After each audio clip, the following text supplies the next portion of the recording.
The Afar Desert of Ethiopia is probably one of the most under-resourced places in the world. It has the reputation of being the hottest inhabited area in the world. The temperatures regularly get over 50 degrees in the summer and might get down to a chilly 35 degrees in the winter. In the household, the female does 85% of essential work every day. She will grind the grain to make bread. She will make the bread. She will milk goats for drinking milk.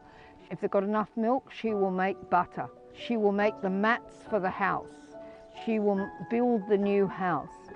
She will look after the small animals. Aside from that, she's also pregnant. Aside from that, she's also breastfeeding. So as she's breastfeeding, as she's pregnant, she will walk to the water. She will walk to get the firewood. She'll walk in the heat of the sun.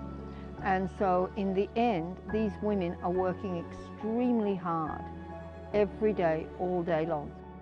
Aisha is a young girl from the Afar area, and her story is very typical of the thousands, tens of thousands of women in the Afar area. So she would have been married very young.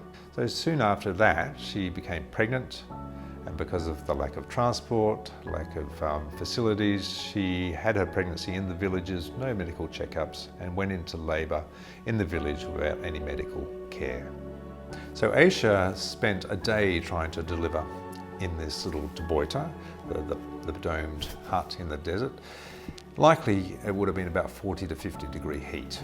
So without any sort of sophisticated pain relief or modern medicine, she'll be alone there with a traditional birth attendant in the heat, maybe on the dirt floor or on that raised platform.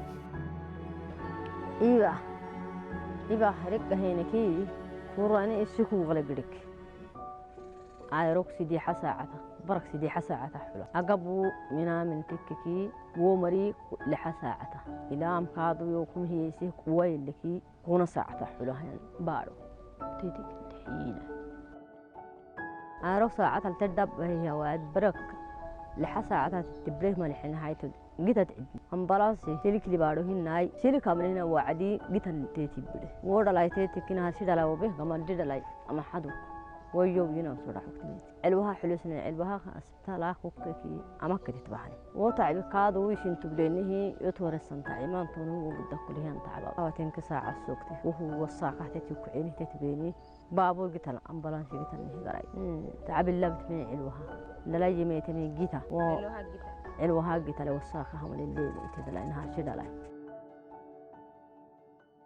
They continued to try and get help, and the ambulance and Aisha met. And then they drove another 3 hours to the hospital, and so almost a day had passed. So by the time Aisha had reached our hospital, she had been in labour for 2 days and still had delivered one stillborn child, but had one unborn child still undelivered. But remarkably, the child that remained inside her was still alive. Aisha was very weak, barely conscious, but she was able to be resuscitated, and the baby was delivered. A nice healthy baby boy. If she didn't get that help from those networks and the hospital, surely the second child would have been stillborn as well, and Aisha would have run the risk of dying during that labour.